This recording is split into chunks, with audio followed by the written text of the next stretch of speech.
இன்று பூம்பாறை முருகன் கோவிலை பற்றி பார்க்க போகின்றோம். பூம்பாறை முருகன் கோவிலுக்கு இன்னொரு பெயர் குழந்தை வேலப்பர் கோவில். இந்த கோவில் கொடைக்கானல் அருகிலுள்ள பனிமூட்டம் சூழ்ந்த மலைப்பகுதியில் அமைந்துள்ள அமைதியான மற்றும் புனிதமான ஆலயம்.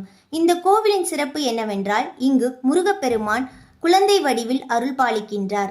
பல ஆண்டுகளுக்கு முன்பு மகத்தான சித்தரான போகர் அவர் அகஸ்திய முனிவரின் சீடராக இருந்தார். முருகப்பெருமானின் ஒரு சக்தி வாய்ந்த சிலையினை உருவாக்க விரும்பினார். தனது யோக சக்தி மற்றும் மர்ம அறிவினை பயன்படுத்தி போகர் நவபாஷணம் என்றால் 9 அரிய மூலிகையின் கனிமங்களின் சேர்க்கை என்று அர்த்தம். அதனை கொண்டு சிலையை உருவாக்க விரும்பினார். இந்த நவபாஷணத்திற்கு மருத்துவ குணங்கள் உள்ளதாக நம்பப்படுகின்றது.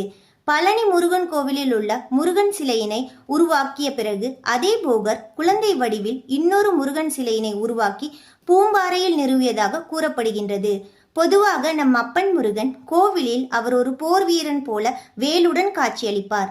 ஆனால் இங்கு அவர் ஒரு அன்பான குழந்தையாக காட்சியளிக்கின்றார். தூய்மை, கருணை மற்றும் அன்பின் வடிவமாக காட்சியளிக்கின்றார். இந்த ஆலயத்தில் வழிபட்டால் குழந்தை ஆரோக்கியம், சந்தான பாக்கியம், குடும்ப மகிழ்ச்சி கிடைக்கும். பச்சை மலைகள் மற்றும் படிநிலை விவசாய நிலங்கள், எப்பொழுதும் பனிமூட்டம் மற்றும் குளிர்ந்த காற்று, கூட்டமில்லாத அமைதியான ஆன்மீக சூழல். இந்த ஆலயம் அமைதியாக இருந்தாலும் அது ஒரு ஆழமான ஆன்மீக சக்தியை வெளிப்படுத்துகிறது. நவபாஷண சிலைக்கு மருத்துவ சக்தி உள்ளது. இங்கு செய்யப்படும் வேண்டுதல் விரைவில் நிறைவேறும். பல தம்பதியர்கள் இங்கு வந்து சந்தான பாக்கியம் பெற்றுள்ளனர். இந்த ஆலயத்தில் எளிமையிலும் பக்தர்கள் ஒரு வலுவான தெய்வீக சக்தியினை உணர்கின்றனர். பாலாபிஷேகம் மிகவும் சக்தி வாய்ந்ததாக கருதப்படுகின்றது. குழந்தைகள் நலனுக்காக சிறப்பு வழிபாடுகள் செய்யப்படுகின்றன.